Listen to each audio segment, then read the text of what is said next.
बदलते भारत की शान।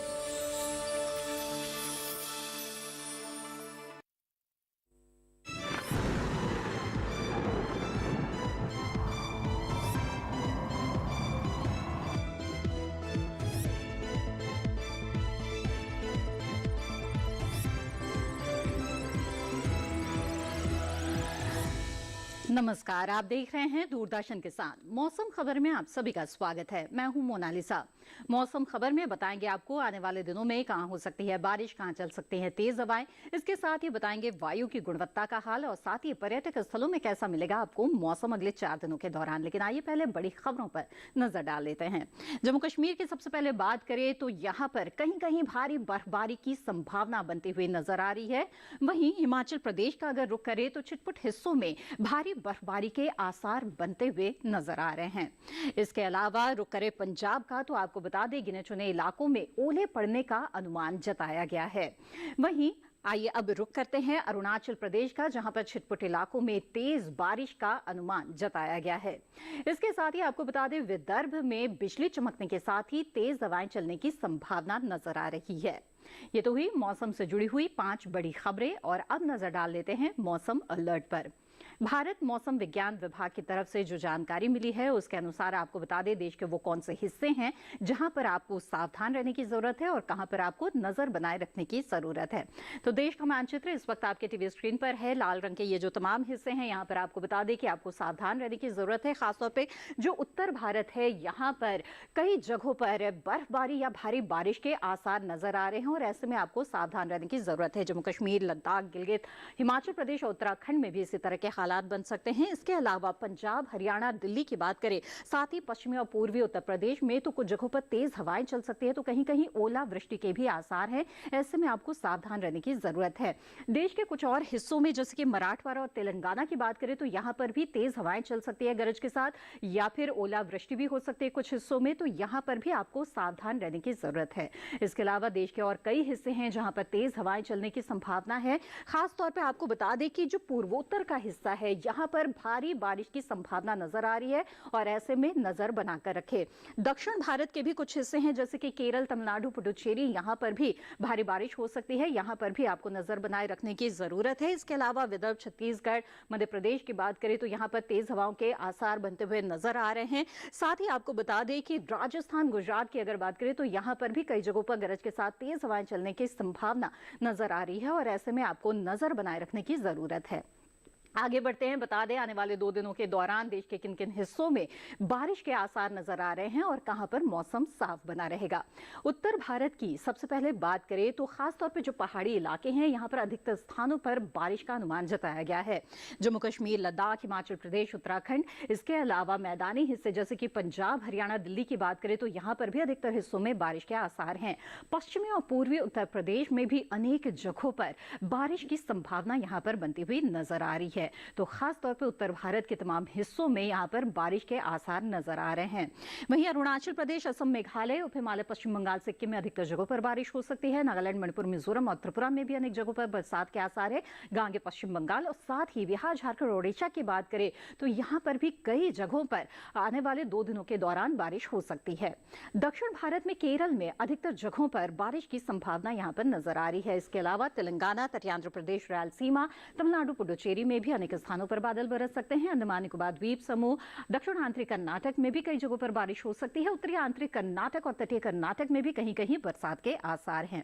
इसके अलावा आपको बता दें कि पश्चिम भारत में खासतौर पर बात करें तो गुजरात, सौराष्ट्र, कच्छ, इसके अलावा कोंकण, मध्य महाराष्ट्र और मराठवाड़ा में कहीं कहीं बारिश हो सकती है। तो विदर्भ में अनेक जगहों पर बरसात के आसार है। वहीं पश्चिमी पूर्वी राजस्थान, पश्चिमी पूर्वी मध्य प्रदेश और छत्तीसगढ़ में कई जगहों पर बारिश के आसार नजर आ रहे हैं।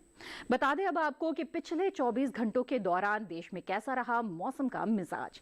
और उत्तर भारत की पहले बात करें तो हिमाचल प्रदेश, पंजाब और उत्तराखंड के कई हिस्सों में यहां पर तेज हवाएं चली है। कई जगहों पर बारिश भी दर्ज की गई है। आपको बता दें कि पश्चिमी और पूर्वी राजस्थान में भी कहीं कहीं पर बारिश दर्ज की गई है और कहीं कहीं पर तेज हवाओं का असर भी यहां पर नजर आया है। साथ ही पश्चिमी राजस्थान के कुछ हिस्सों में ओलावृष्टि भी हुई है। इसके साथ ही जो उत्तर प्रदेश है, यहाँ पर भी कई हिस्सों में बारिश दर्ज की गई है। खास तौर पर आप देख सकते हैं कि जो पूर्वोत्तर और पूर्वी भारत का हिस्सा है, अधिकतर जगहों पर यहाँ पर पिछले 24 घंटों के दौरान बारिश दर्ज की गई है। साथ ही तेज हवाओं का असर भी कई जगहों पर नजर आया है और इस बीच बिहार, गांगे पश्चिम बंगाल में ओलावृष्टि भी हुई है। आगे बढ़ते हैं, दक्षिण भारत में भी कई हिस्सों में तेज हवाएं चली है, जैसे कि तेलंगाना, तटीय आंध्र प्रदेश, इसके साथ ही उत्तरी आंतरिक कर्नाटक, दक्षिण आंतरिक कर्नाटक, केरल, तमिलनाडु, पुडुचेरी में भी तेज हवाएं चली है। साथ ही इन हिस्सों में कई जगहों पर बारिश भी दर्ज की गई है पिछले 24 घंटों के दौरान। तो ये तमाम हिस्से हैं दक्षिण भारत में जहां पर बरसात हुई है और तेज हवाएं भी चली है। कुछ इसी तरह का हाल पश्चिम और मध्य भारत में भी नजर आया है। खासतौर पर अगर आपको बताएं, पश्चिमी मध्य प्रदेश में ओलावृष्टि हुई है पिछले 24 घंटों के दौरान। विदर्भ में भी कुछ जगहों पर ओले पड़े हैं, साथ ही कहीं बारिश तो कहीं तेज हवाएं भी चली है। और साथ ही छत्तीसगढ़ और आपको बता दें मध्य महाराष्ट्र में भी इसी तरह के हालात नजर आए। तो पश्चिमी भारत में और मध्य भारत में भी कई हिस्से रहे जहां पर पिछले 24 घंटों के दौरान बारिश दर्ज की गई है और कहीं कहीं पर तेज हवाएं भी चली हैं। इसके साथ यहाँ पर मौसम खबर में वक्त हो चला है छोटे से ब्रेक का। हम जल्द हाजिर होंगे, आप बने रहें दूरदर्शन किसान पर।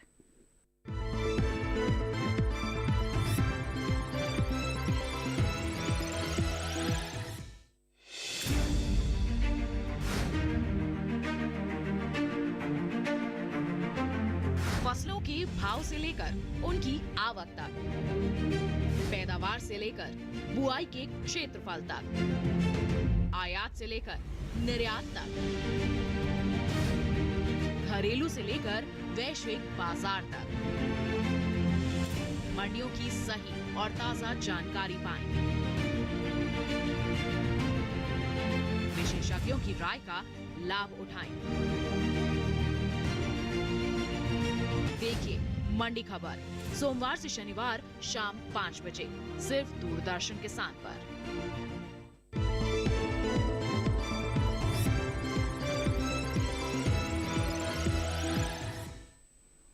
ब्रेक के बाद आप सभी का फिर से स्वागत है। आप देख रहे हैं मौसम खबर।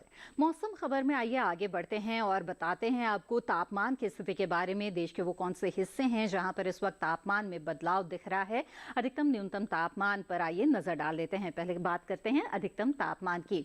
पूर्वोत्तर में नागालैंड, मणिपुर, मिजोरम और त्रिपुरा की पहले बात करें तो यहाँ पर सामान्य से 3 से 5 डिग्री सेल्सियस ज्यादा अधिकतम तापमान दर्ज किया गया है, यानी कि दिन के तापमान में यहाँ पर बढ़ोतरी इस वक्त नजर आ रही है। वहीं केरल और तटीय कर्नाटक की बात करें तो यहाँ पर सामान्य से 1 से 3 डिग्री सेल्सियस ज्यादा अधिकतम तापमान दर्ज किया गया। तो दक्षिण भारत के भी ये हिस्से हैं जहां पर अधिकतम तापमान में बढ़ोतरी दिख रही है।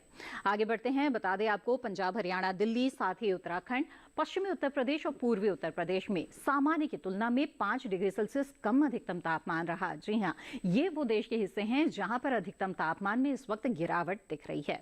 आगे बढ़ते हैं और बता दें आपको बिहार, झारखंड में जो अधिकतम तापमान है उसमें कुछ कमी आई है, गिरावट दिख रही है। सामान्य से 5 डिग्री सेल्सियस कम अधिकतम तापमान यहाँ पर दर्ज किया गया है। तो बिहार और झारखंड में एक जैसी स्थिति है और 5 डिग्री सेल्सियस सामान्य से कम तापमान यहाँ रहा। गुजरात की बात करते हैं, साथ ही पश्चिमी मध्य प्रदेश, पूर्वी मध्य प्रदेश की बात कर ले तो सामान्य से 5 डिग्री सेल्सियस कम अधिकतम तापमान यहाँ पर दर्ज किया गया। मराठवाड़ा, विदर्भ और छत्तीसगढ़ में भी इसी तरह के हालात रहे जहां पर अधिकतम तापमान में गिरावट देखी गई और सामान्य के मुकाबले 5 डिग्री सेल्सियस कम तापमान यहाँ पर रहा। वहीं तटीय आंध्र प्रदेश की बात करें या फिर रायलसीमा की या फिर तमिलनाडु, पुडुचेरी की, तो यहाँ पर भी आपको बता दें कि अधिकतम तापमान में गिरावट दिख रही है। सामान्य की तुलना में 3 से 5 डिग्री सेल्सियस कम अधिकतम तापमान यहाँ पर दर्ज किया गया है। इसके साथ ही जम्मू कश्मीर, लद्दाख और हिमाचल प्रदेश में भी जो अधिकतम तापमान है उसमें गिरावट आई है। सामान्य से 1 से 3 डिग्री सेल्सियस कम अधिकतम तापमान यहाँ पर दर्ज किया गया है। तो जो उत्तर भारत का पहाड़ी इलाका है यहाँ पर भी जो अधिकतम तापमान है उसमें कुछ कमी आई है और मैदानी इलाकों में सबसे ज्यादा तापमान दर्ज किया गया ओडिशा के भुवनेश्वर में, जहां पर 39.6 डिग्री सेल्सियस अधिकतम तापमान की स्थिति रही। तो जाना अपने अधिकतम तापमान के बारे में और कहां पर बदलाव दिख रहा है। अब न्यूनतम तापमान की बात कर लेते हैं। अंडमान निकोबार की सबसे पहले बात करें तो सामान्य से 1 से 3 डिग्री सेल्सियस ज्यादा न्यूनतम तापमान यहाँ पर दर्ज किया गया, यानी कि रात के तापमान में यहाँ पर बढ़ोतरी इस वक्त दिख रही है और न्यूनतम तापमान में बढ़ोतरी रही। आगे बढ़ते हैं, बता दें आपको कि मैदानी इलाकों में सबसे कम तापमान दर्ज किया गया है पश्चिमी मध्य प्रदेश के गुना में, जहां 16 डिग्री सेल्सियस न्यूनतम तापमान की स्थिति दर्ज की गई। तो जाना अपने मैदानी इलाकों में कहां पर सबसे ज्यादा और सबसे कम तापमान की स्थिति रही और किन क्षेत्रों में तापमान में बदलाव इस वक्त नजर आ रहा है। देश के अब तमाम अहम शहरों पर नजर डाल लेते हैं और देखते हैं कि बीते दिन यहां पर तापमान की क्या स्थिति रही।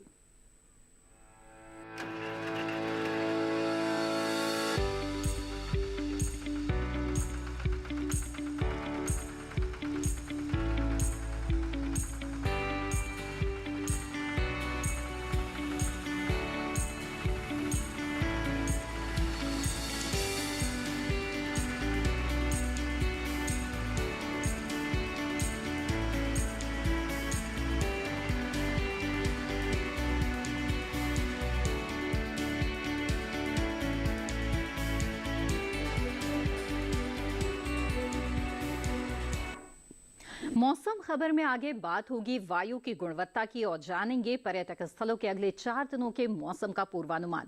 लेकिन फिलहाल वक्त हो चला है एक और छोटे से ब्रेक का। आप बने रहें दूरदर्शन किसान पर।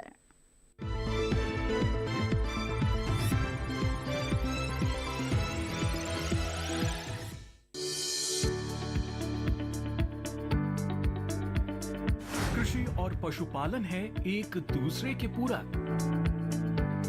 घर आंगन से लेकर व्यावसायिक फार्म तक, मुर्गी पालन से लेकर रेगिस्तान के जहाज तक।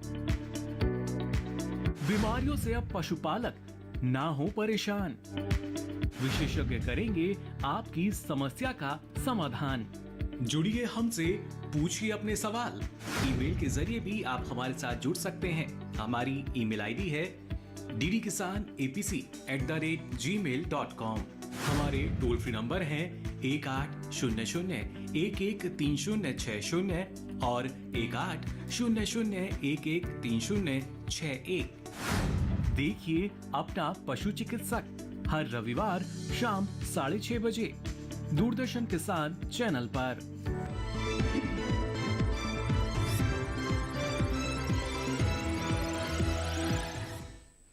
ब्रेक के बाद आप सभी का फिर से स्वागत है। आप देख रहे हैं मौसम खबर।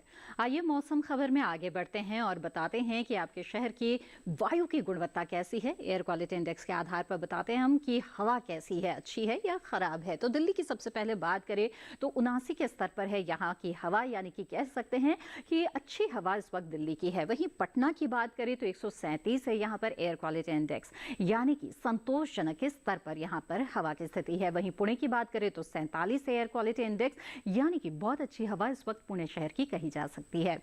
वहीं हैदराबाद का रुख करें तो यहां पर 50 के स्तर पर है एयर क्वालिटी इंडेक्स, यानी कि वायु गुणवत्ता सूचकांक। वहीं अहमदाबाद का रुख करें तो 104 है यहां पर एयर क्वालिटी इंडेक्स, यानी कि संतोषजनक स्तर पर यहां की हवा है।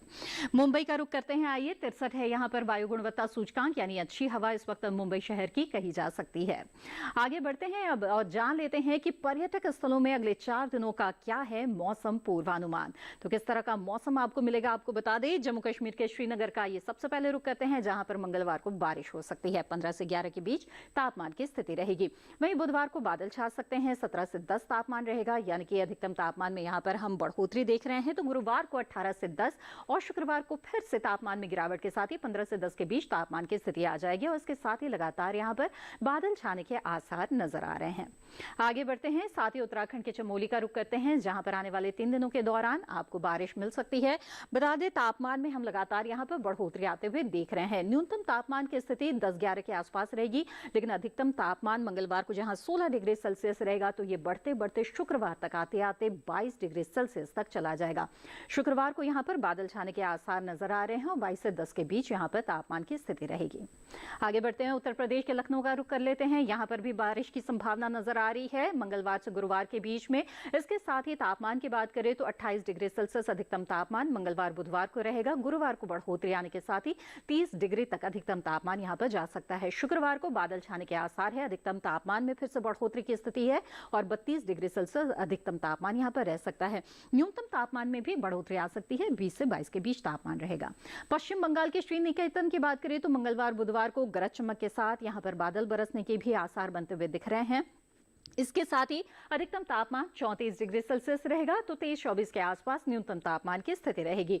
गुरुवार को बादल छा सकते हैं, 35 से 24 के बीच तापमान रहेगा। इसके साथ ही शुक्रवार को मौसम बिल्कुल साफ हो जाएगा और 35 से 24 के बीच तापमान यहां पर बरकरार रहेगा। आगे बढ़ते हैं, अरुणाचल प्रदेश के तवांग की बात करते हैं, जहां पर आने वाले 4 दिनों के दौरान लगातार यहां पर बारिश के आसार नजर आ रहे हैं। तापमान की जहां तक बात है, मंगलवार बुधवार को अधिकतम तापमान 10 डिग्री सेल्सियस रहेगा, न्यूनतम तापमान 4 डिग्री सेल्सियस रहेगा। वहीं पर फिर हम 2 डिग्री की बढ़ोतरी देख रहे हैं गुरुवार को, और 12 से 6 के बीच यहां पर तापमान की स्थिति रहेगी। शुक्रवार को ये तापमान बरकरार रहेगा। त्रिपुरा के अगरतला की बात करें तो यहां पर भी आपको आने वाले 4 दिनों के दौरान बारिश मिल सकती है।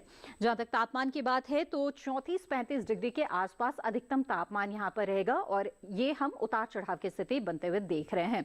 वहीं अगर न्यूनतम तापमान की बात करें तो 23-24 के आसपास न्यूनतम तापमान का हाल यहां पर बना रहेगा। जी हाँ, तो यहां पर हल्का सा उतार चढ़ाव का जो हाल है वो मिल सकता है तापमान में। वहीं आंध्र प्रदेश के विजयवाड़ा की बात करें तो यहां पर भी बारिश के आसार साफ तौर पर नजर आ रहे हैं आने वाले 4 दिनों के दौरान। जहां तक तापमान की बात है, मंगलवार बुधवार को 34 डिग्री सेल्सियस अधिकतम तापमान तो 23 डिग्री सेल्सियस न्यूनतम तापमान रहेगा। इसके साथ ही 1 डिग्री की बढ़ोतरी हम देख रहे हैं अगले दिन यानी कि गुरुवार को 35 से 24 डिग्री सेल्सियस के आसपास रहेगा यहां पर तापमान, जो शुक्रवार को भी बना रहेगा। आगे बढ़ते हैं और अब बात करते हैं केरल के कोट्टायम की। तो यहां पर भी आपको बता दें कि कोट्टायम में आपको आने वाले 4 दिनों के दौरान बारिश मिल सकती है, और तापमान में यहां पर हम लगातार इजाफा आते हुए देख रहे हैं। अधिकतम तापमान मंगलवार को जहां 35 डिग्री सेल्सियस रहेगा तो उसमें 1 डिग्री की बढ़ोतरी होते होते गुरुवार शुक्रवार तक 37 डिग्री सेल्सियस अधिकतम तापमान रहेगा। वहीं न्यूनतम तापमान 25 डिग्री सेल्सियस के आसपास यहाँ पर लगातार बना रहेगा। आगे बढ़ते हैं, अब रुक करते हैं मध्य प्रदेश के खजुराहो का। तो यहाँ पर आपको बता दें कि लगातार बादल छाए रहेंगे और बादलों की स्थितियां यहाँ पर नजर आ रही है। तापमान में बहुत ज्यादा उतार चढ़ाव नहीं, अधिकतम तापमान 35 डिग्री सेल्सियस मंगलवार बुधवार को रहेगा तो 1 डिग्री के इजाफे के साथ गुरुवार शुक्रवार को 36 डिग्री सेल्सियस तक हो जाएगा। न्यूनतम तापमान की जहां तक बात है, इसमें बढ़ोतरी लगातार क्रमशः आते हुए देख रहे हैं। मंगलवार को 20 डिग्री सेल्सियस रहेगा तो ये 21 से 23 डिग्री सेल्सियस तक बन जाएगा। वहीं राजस्थान के अजमेर की बात करें तो यहाँ पर भी बादल छाए रहेंगे। इसके साथ ही 30 डिग्री सेल्सियस अधिकतम तापमान रहेगा मंगलवार बुधवार को, और 20-21 डिग्री के आसपास रहेगा न्यूनतम तापमान। गुरुवार शुक्रवार की बात करें तो यहाँ पर 31 डिग्री सेल्सियस गुरुवार को रहेगा अधिकतम तापमान, न्यूनतम तापमान 17। शुक्रवार को 30 से 18 के बीच यहाँ पर तापमान की स्थिति रहेगी। हल्का सा उतार चढ़ाव तापमान में यहाँ पर दिख रहा है। आगे बढ़ते हैं, अब जान लेते हैं कि मौसम के अनुसार किस तरह की कृषि कार्य किसानों को इस वक्त करना चाहिए। जी हाँ, कई फसलें इस वक्त कटाई के लिए बिल्कुल तैयार है, तो बहुत सारे किसान जो है नई फसलों के लिए खेत की तैयारी कर रहे हैं या फिर बुआई रोपाई की तैयारी कर रहे हैं।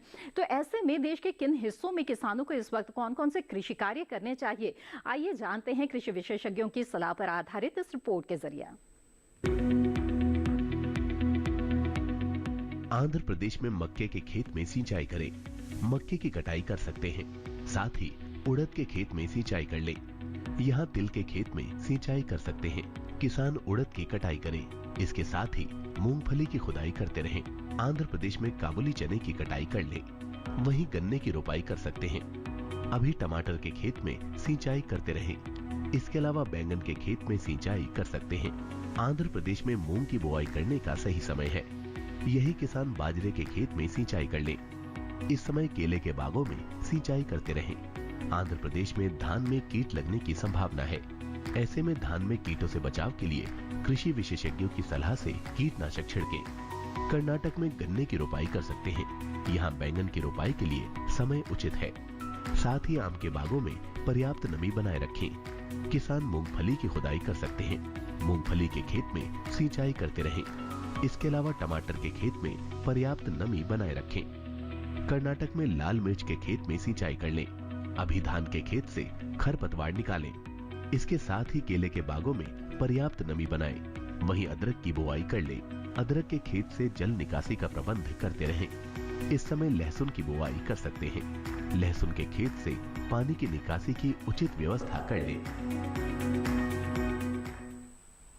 तो जाना आपने कि खासतौर पर दक्षिण भारत के कुछ हिस्सों में किसान इस वक्त किस तरह के समसामयिक कार्य करें। आइए आगे बढ़ते हैं, बात करते हैं आज की फसल की। आज की फसल है प्रमुख दलहनी फसल मूंग, जिसकी खेती भारत में खासतौर पर उत्तर प्रदेश, पंजाब, हरियाणा में की जाती है। इसकी बुआई का बहुत ही उपयुक्त समय चल रहा है।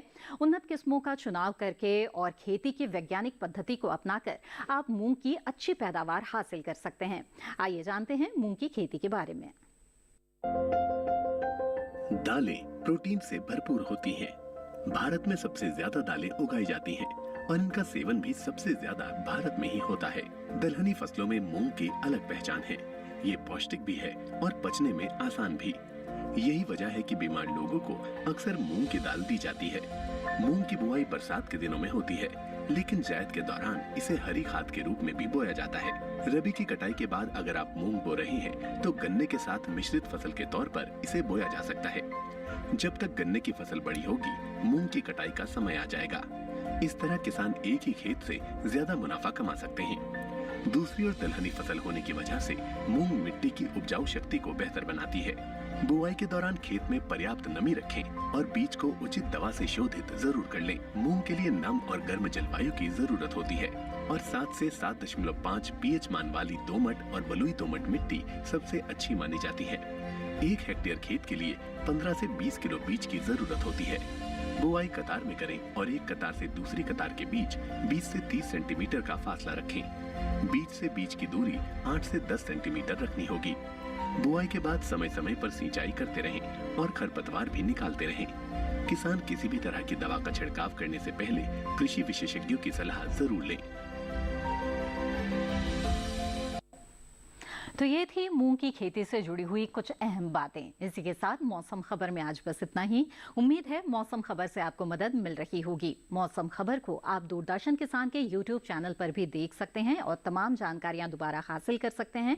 इसके लिए टीवी स्क्रीन पर दिखाए जा रहे इस QR कोड को स्कैन करें। मौसम का ताजा हाल और कृषि सलाह के साथ फिर होंगे हाजिर। तब तक के लिए दीजिए इजाजत। आप बने रहें दूरदर्शन किसान पर। नमस्कार।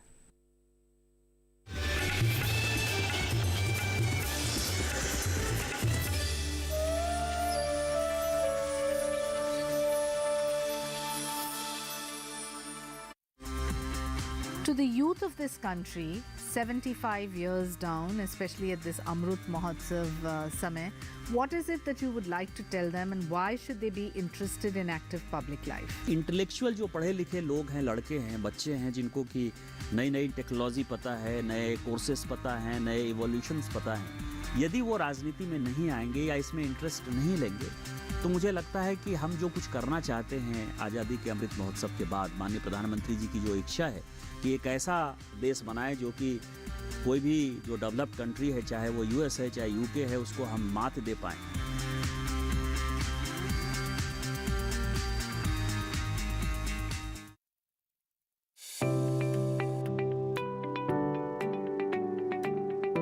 किसी फसल के बारे में,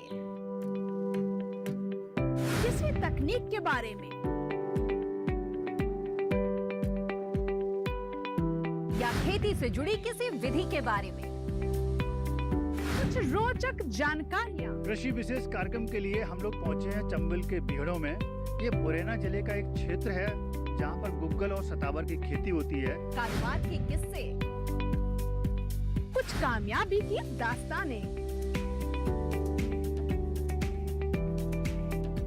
देखिए कृषि विशेष में बुधवार और शनिवार शाम 7 बजे और प्रतिदिन सुबह 7 बजे सिर्फ दूरदर्शन किसान पर। कृषि विशेष बुधवार और शनिवार शाम 7 बजे और पुनः प्रसारण प्रतिदिन सुबह 7 बजे सिर्फ दूरदर्शन के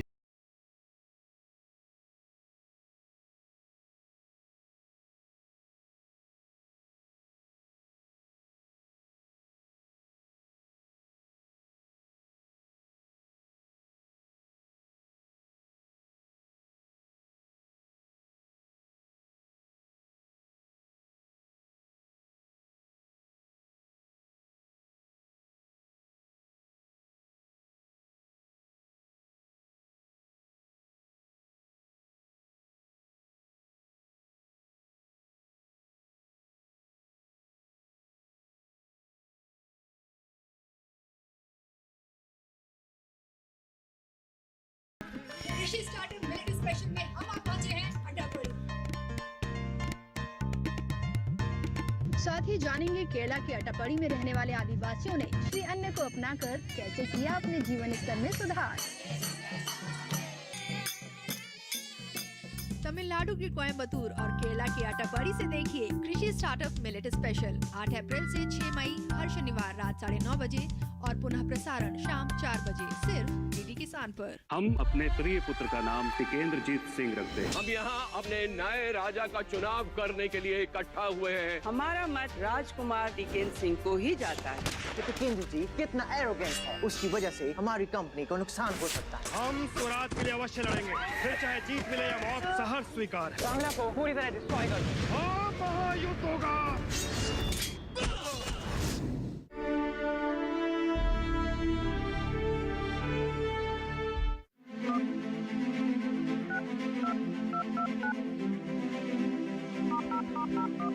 ट्रेडिंग करना तो चाहते हैं पर नहीं पता कैसे करें शुरुआत। बैंकिंग से लेकर कमोडिटी तक, ऑनलाइन पेमेंट से लेकर ग्रामीण पोर्टल्स तक, ग्रामीण सरकारी योजनाओं से लेकर सब्सिडी तक,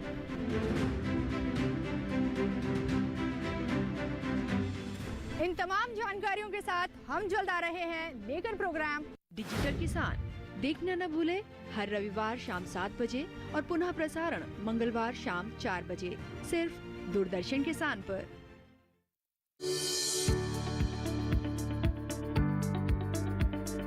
कृषि और पशुपालन है एक दूसरे के पूरक। घर आंगन से लेकर व्यावसायिक फार्म तक, मुर्गी पालन से लेकर रेगिस्तान के जहाज तक। बीमारियों से अब पशुपालक ना हो परेशान। विशेषज्ञ करेंगे आपकी समस्या का समाधान। जुड़िए हमसे, पूछिए अपने सवाल। ईमेल के जरिए भी आप हमारे साथ जुड़ सकते हैं। हमारी ईमेल आईडी है ddkisanapc@gmail.com। हमारे टोल फ्री नंबर हैं 1800-113060 और 1800-113061। देखिए अपना पशु चिकित्सक हर रविवार शाम 6:30 बजे दूरदर्शन किसान चैनल पर। यूट्यूब देख रहे हैं, मैं हूं अशोक किरवा। कोई फैक्ट चेक करना चाहता है कि मुसलमानों आज सवाल है। आसान नहीं होता सच के लिए लड़ना। जिसकी आवाज कोई नहीं बनेगा, उसकी आवाज हम बनेगा। जो डर जाते हैं वो झूठ से कहां टकराते हैं।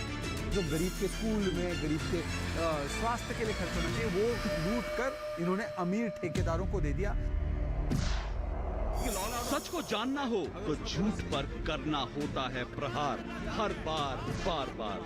मैंने आपसे पूछा, आपने ठीक है नहीं कहा ना आपने। और कोई मुद्दा नहीं है तो सोनिया गांधी की गुडबुक में मैं अपना नाम गोल्डन अक्षरों में कैसे दाखिल करूं?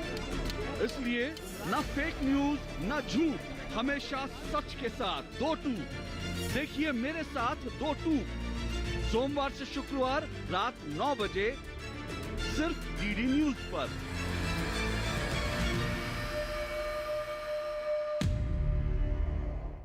हम अपने प्रिय पुत्र का नाम टिकेंद्रजीत सिंह रखते हैं। हम यहाँ अपने नए राजा का चुनाव करने के लिए इकट्ठा हुए हैं। हमारा मत राजकुमार टिकेंद्र सिंह को ही जाता है। टिकेंद्र जी कितना एरोगेंट है, उसकी वजह से हमारी कंपनी को नुकसान हो सकता है। हम स्वराज के लिए अवश्य लड़ेंगे, फिर चाहे जीत मिले या मौत, सहर्ष स्वीकार है। बांग्ला को पूरी तरह डिस्ट्रॉय कर दो। महायुद्ध होगा।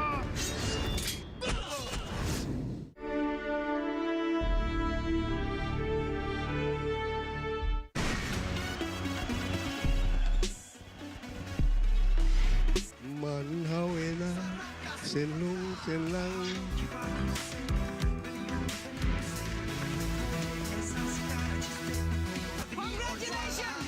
मेरी बापा लीजिए ठीक है। To the youth of this country, 75 years down, especially at this Amrut Mahotsav Samay, what is it that you would like to tell them and why should they be interested in active public life? Intellectual जो पढ़े लिखे लोग हैं, लड़के हैं, बच्चे हैं, जिनको कि नई नई टेक्नोलॉजी पता है, नए कोर्सेज पता है, नए इवोल्यूशंस पता है, यदि वो राजनीति में नहीं आएंगे या इसमें इंटरेस्ट नहीं लेंगे, तो मुझे लगता है कि हम जो कुछ करना चाहते हैं आज़ादी के अमृत महोत्सव के बाद, माननीय प्रधानमंत्री जी की जो इच्छा है कि एक ऐसा देश बनाए जो कि कोई भी जो डेवलप्ड कंट्री है, चाहे वो यूएस है, चाहे यूके है, उसको हम मात दे पाएं।